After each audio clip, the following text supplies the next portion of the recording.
Hi, I'm Norm Abram. Welcome to the new Yankee Workshop. Not long ago, while I was in southeastern Massachusetts, I stopped in at Leonard's Antiques. Every week, millions of American families sat down to watch a man work wood in a small Massachusetts workshop, with a calm voice explaining every step for 21 seasons. Then, in 2009, without any warning at all, it simply stopped. How did such a quiet show become culturally significant? Why did Norm Abram walk away suddenly? Join us as we find out. Origin Point, 1989. Creation. Every great show begins with a single decision, and for the new Yankee Workshop, that decision came down to one man seeing something special in another. Russell Morash was already a well-respected television producer, with a career built on practical, honest programming. His flagship show, This Old House, had found a loyal audience by showing Americans how old homes could be rescued and restored, with no tricks, no drama, just real work done by real people. Norm Abram was already part of that world. He appeared on This Old House as the master carpenter. First, let's go up and talk with Norm Abram, our head carpenter up here, who's already tackling some of the problems we looked at earlier. Rot. A quiet craftsman who always seemed to know exactly what to do with a piece of wood. He was not loud, he did not perform for the camera, he simply worked and explained what he was doing as he went. Morash watched him closely over many episodes, and what he noticed was rare. Most skilled tradespeople find it hard to explain their craft while actually doing it, because thinking and doing tend to compete with each other. Norm had no such problem. He could cut a perfect joint, walk through every step in plain and simple language, and make the whole thing feel completely effortless. He had the hands of a craftsman and the patience of a teacher, and that combination was the foundation of everything that followed. In 1989, Morash made his move. He pitched a spin-off show built entirely around Norm and woodworking. The idea was simple: give Norm a proper workshop, a camera crew, and a project. Then let him work and let him talk. The workshop was set up behind a farmhouse in Massachusetts, measuring 936 square feet. It was not enormous, but it was carefully laid out, with power tools along the walls, hand tools organized and ready, and every inch designed for both building and teaching. The new Yankee Workshop launched that same year, and nobody could have predicted what it would quietly become. Sometimes the simplest ideas, built around the right person, outlast everything louder around them. Format architecture. How the show worked. Most television is built around conflict, where someone wins, someone loses, something goes wrong, and the audience watches to find out how it ends. The new Yankee Workshop was built on a completely different idea. It was built around process, and that made it unlike anything else on air. Every episode followed the same structure, and that structure never changed. It always began away from the workshop, with Norm visiting a museum, a historic home, or an antique collection where he would find a piece of classic furniture, a Shaker chair, a Windsor bench, or an 18th century chest, and study it carefully. He looked at the joints, the proportions, the choice of wood, and the way the piece had been built by hand many decades or even centuries before. This opening section was not just scenery, it was the whole point. The show was making a quiet but clear argument that good furniture has a history, that craftsmanship was not invented by any one person, but passed down through generations and preserved in the objects that survived. After the visit, Norm returned to his workshop and the real work began. He recreated each piece from scratch, using a mix of modern power tools and traditional hand tools, and every single step was shown on camera. Nothing was skipped, nothing was finished off screen and brought back complete. If a joint took time to cut properly, the camera stayed with it. And if Norm made a mistake, he explained it and corrected it right there in front of the audience. That was the show's most important rule: complete honesty. Because viewers were never just asked to trust that something had been done, they watched it happen every time. Beginners could watch an episode more than once and come away understanding how to actually build what Norm had built, with detailed plans made available so viewers could follow along at home. Over 21 seasons, Norm completed around 235 projects, from chairs and cabinets to a full wooden sailboat. And the format never needed to change because it never stopped working. A show that never chased trends, never raised its voice, and somehow never lost its audience, that kind of staying power always points to something deeper. The 1990s. Contrast. Anti-television. By the time the 1990s arrived, American television was changing fast. Shows were getting louder, more dramatic, and more competitive, with networks chasing bigger reactions and sharper emotions from their audiences. Reality television was beginning to find its feet. Conflict was becoming a formula. And the idea of calm, instructional programming felt like it belonged to a different era entirely. The new Yankee Workshop did not get that message, and that turned out to be exactly the right choice.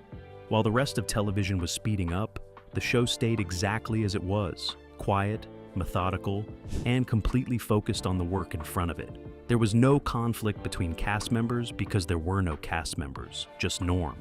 There was no dramatic music pushing the audience toward a reaction, no cliffhangers designed to force people back after a commercial break.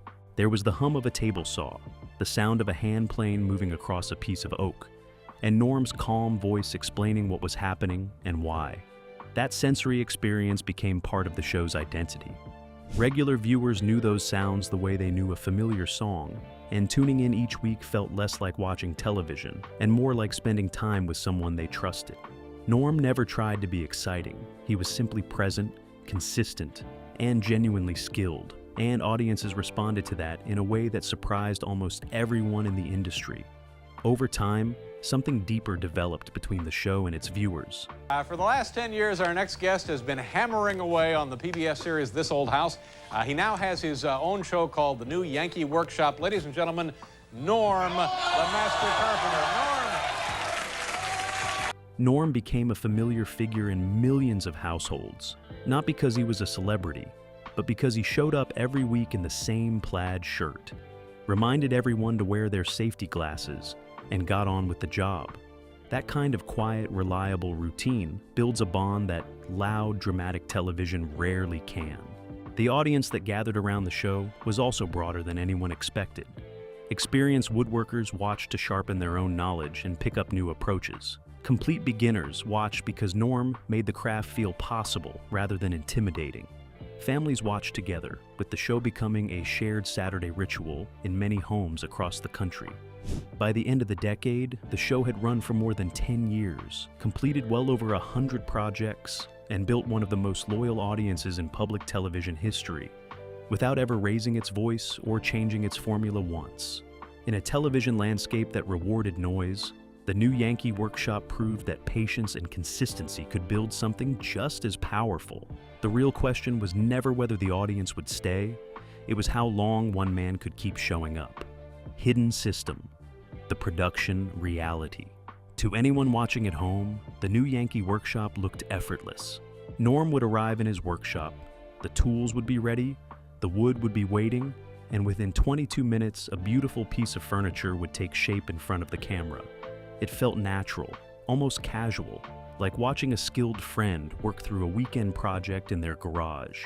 What the audience never saw was everything that happened before the cameras turned on. Each episode required between 40 and 60 hours of real preparation before a single minute of footage was recorded. That work began weeks and sometimes months in advance, with the sourcing of the right wood being one of the most demanding parts of the entire process. Hardwoods like oak, walnut, and cherry had to be selected carefully because the wrong grain, the wrong moisture level, or the wrong cut could cause problems mid-build that would be impossible to hide on camera. Finding the right material, in the right condition, in the right quantity, took serious time and careful judgment. Once the wood was secured, the planning phase began. Every step of the build had to be mapped out in advance, not just to make sure the finished piece would come together correctly, but to make sure each stage could be clearly shown and explained to someone watching at home. The order of operations mattered enormously because a step filmed out of sequence could confuse viewers and undermine the whole educational purpose of the show. Camera positioning was another layer entirely. Every cut, every joint, every shaping pass had to be visible to the audience, which meant the camera crew had to find angles that captured the detail of the work without getting in Norm's way or disrupting his rhythm. Lighting had to be bright enough to show fine detail without washing out the texture of the wood or creating glare on polished surfaces. All of that invisible effort existed to protect a very specific feeling. The sense that what the audience was watching was natural and unforced. The show's calm tone was not accidental. It was the product of enormous preparation working hard to stay out of sight. Norm himself understood this completely. He knew that the moment a viewer felt the effort behind the curtain, the spell would break. So, every episode was built to feel like the first take, even when it was the result of weeks of careful groundwork. The effortless 22 minutes on screen were only possible because of everything exhausting that came before them. Performance pressure. No safety net. Most television presenters have a layer of protection between themselves and failure. Scripts can be rewritten, scenes can be reshot, mistakes can be cut before anyone sees them. Editors, producers, and writers all work together to smooth out the rough edges before the final product reaches the audience. Norm Abram had none of that. His role on the New Yankee Workshop placed him in a position that very few television personalities ever face, because he was not playing a character or following a script. He was doing real, skilled physical work on camera, in real time, with no stand-ins, no shortcuts, and no safety net of any kind. If something went wrong with the build, it went wrong in front of the audience, and it was Norm's job to explain what had happened, correct it, and carry on. That transparency was one of the show's greatest strengths, but it also meant that the pressure on Norm personally was constant and completely unshared. Every episode depended entirely on his skill, his knowledge, his ability to communicate clearly while working, and his composure under the quiet, but very real weight of being the only person the camera ever focused on. What made that pressure even more significant was the life Norm was living alongside the show. Throughout its run, he was simultaneously working as a lead figure on This Old House, which required regular travel, long shoot days, and its own separate set of professional demands. He was not a man who rested between seasons. He was running two full and demanding careers at the same time, year after year, with both audiences expecting the same high standard every single time. Away from the cameras, the physical toll of that workload was beginning to accumulate in ways that were not yet visible to the outside world. Hours of standing, lifting heavy lumber, and repeating precise physical movements were slowly wearing on his body, even as his on-screen presence remained as steady and controlled as ever. There was also the matter of trust. Norm's audience believed in him completely, and he understood the weight of that. Viewers were not just watching a television show. Many of them were using what they saw to attempt real builds in their own workshops, which meant that any poorly explained step or on-camera shortcut had real consequences for real people trying to learn. That sense of responsibility never left him, and it shaped every episode he filmed from the first season to the last. What an audience sees as effortless consistency is often, behind the scenes, the result of a person quietly carrying more than anyone around them fully realizes. Physical breakdown, the silent accumulation. There is a particular kind of exhaustion that does not arrive all at once. It builds slowly, layer by layer, over months and years, until one day the body simply cannot absorb any more of what is being asked of it. For Norm Abram, that process had been quietly underway for a long time, before anyone outside his closest circle began to understand what was really happening. The workshop environment that looks so warm and inviting on screen was, in physical terms, a genuinely demanding place to spend a working life. The floors were bare concrete, hard and unforgiving underfoot, and Norm was standing on them for 8 to 12 hours at a stretch during production days. That kind of sustained standing does damage that is slow to appear but very difficult to reverse once it takes hold, working its way through the feet, the knees, the hips, and the lower back over time. The materials he worked with added another layer of strain. Hardwoods like oak, walnut, and cherry are not light, and moving, positioning, and working with them repeatedly across decades places serious demands on the shoulders, elbows, and wrists. These are joints that absorb force quietly and accumulate damage without much warning, often feeling manageable right up until the point where they do not. By the time the 2000s arrived, Norm was approaching 60, and the physical reality of his working life was becoming harder to manage. You know there's water out there. I'm not allowed to look at the water because I might cut my hand off. So I'm over there in the safe area, and because we're in a boating area.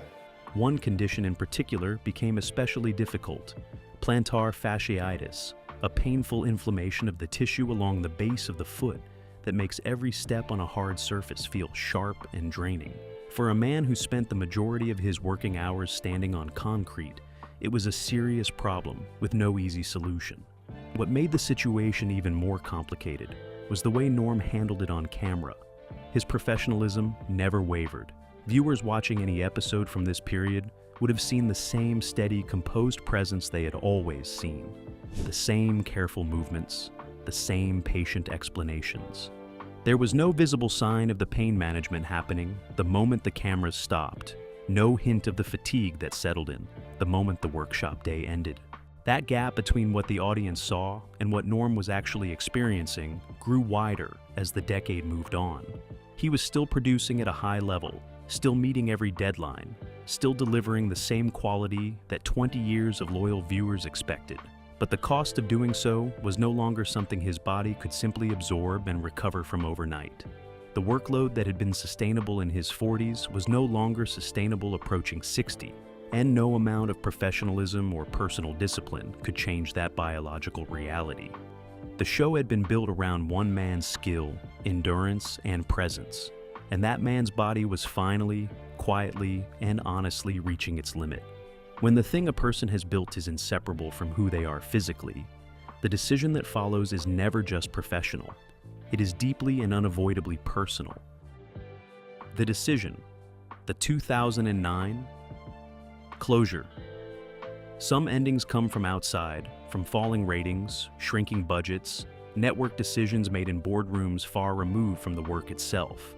The ending of the New Yankee Workshop did not come from any of those places. It came entirely from Norm Abram, quietly and without drama, in the same spirit that had defined every single episode he had ever filmed. By 2009, the conversations had been happening for some time behind the scenes. Norm had spoken with Russell Morash, the producer who had built the show with him 20 years earlier, and with the team at WGBH, the Boston public television station that had been the show's home since the very beginning. These were not arguments or negotiations. They were honest conversations between people who had worked closely together for a long time and understood each other well. The decision was straightforward, even if it was not easy. Norm's body could no longer sustain what the show required of it.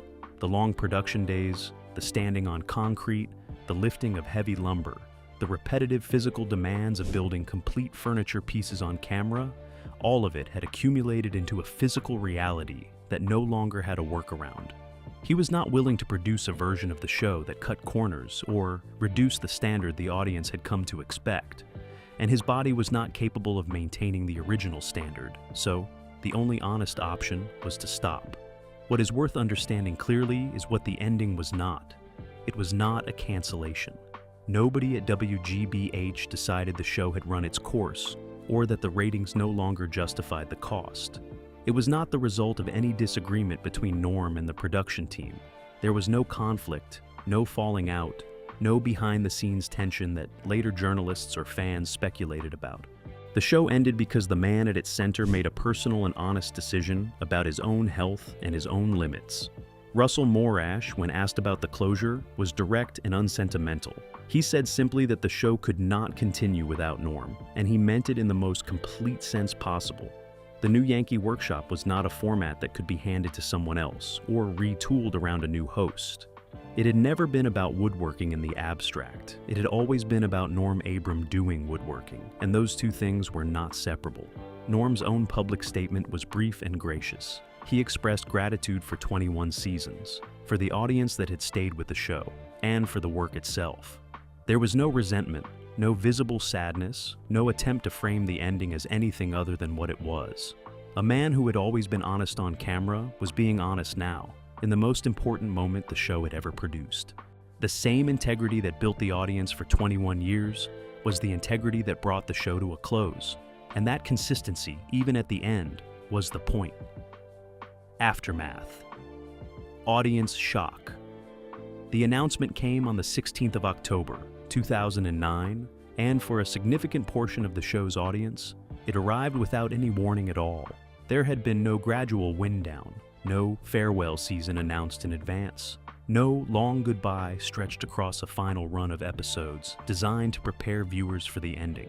The show simply stopped, and the people who had been watching it for years, in some cases for the entire 21 seasons, had to process that fact with very little time to adjust.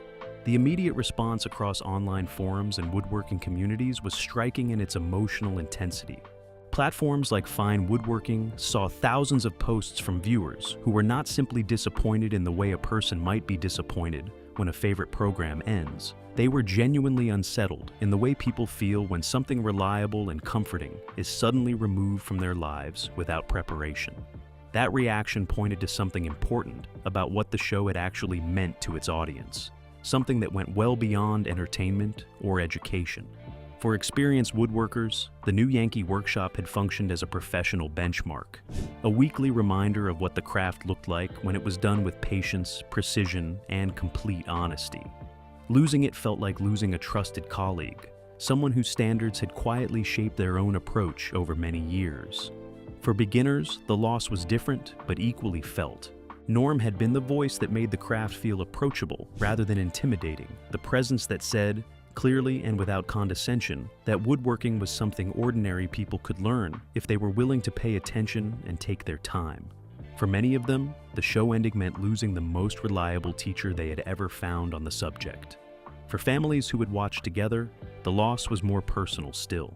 Saturday mornings with Norm had been a shared ritual in countless households, a quiet and comfortable routine that had nothing to do with woodworking specifically, and everything to do with the comfort of something familiar happening at a predictable time with a trusted presence at its center.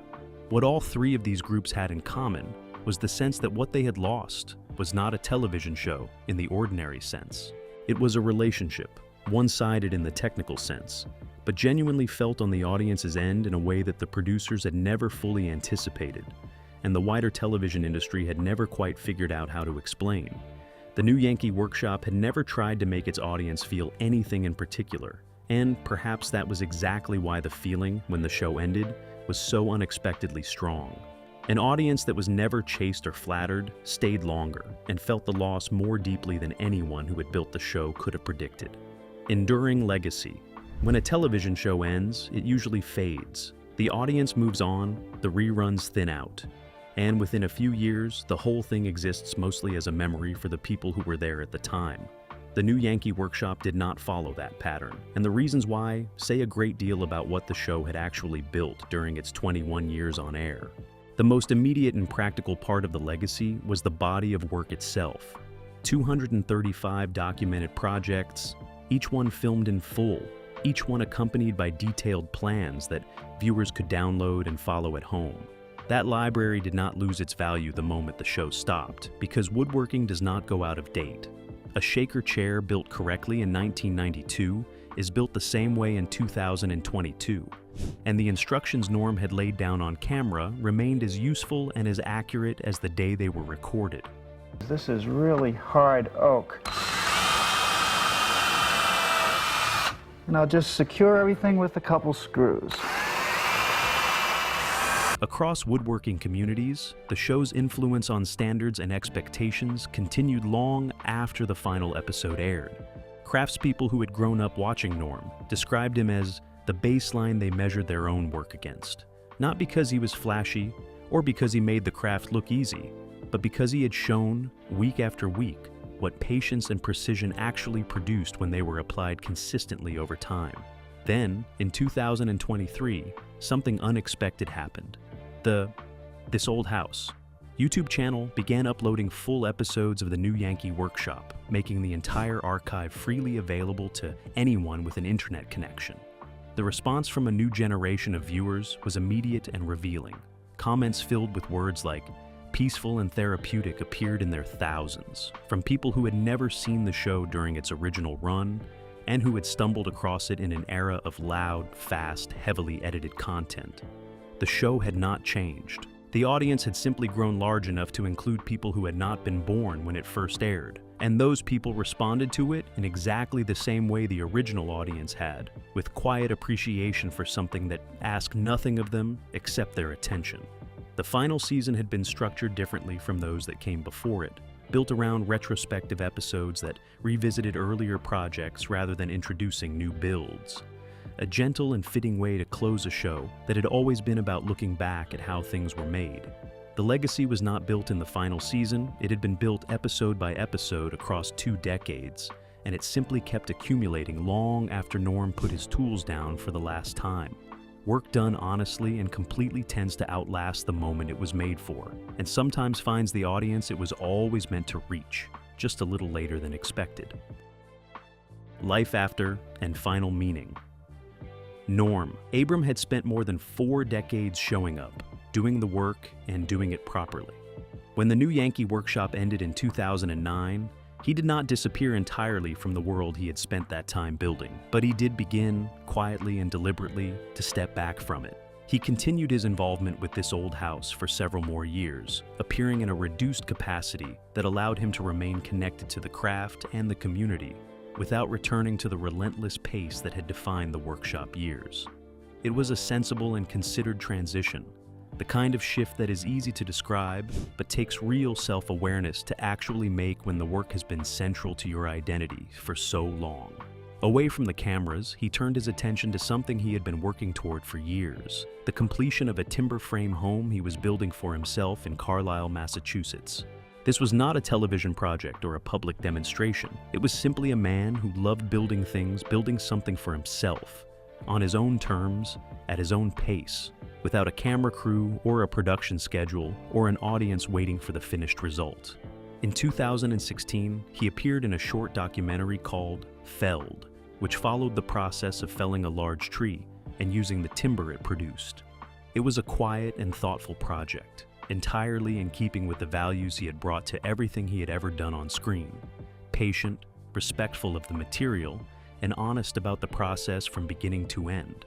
His full retirement came in 2022, bringing a career that had stretched across more than 40 years to its natural and unhurried close.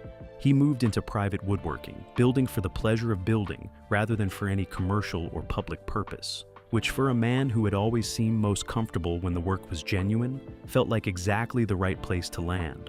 What Norm Abram's story ultimately demonstrates is something that the television industry rarely produces and almost never sustains.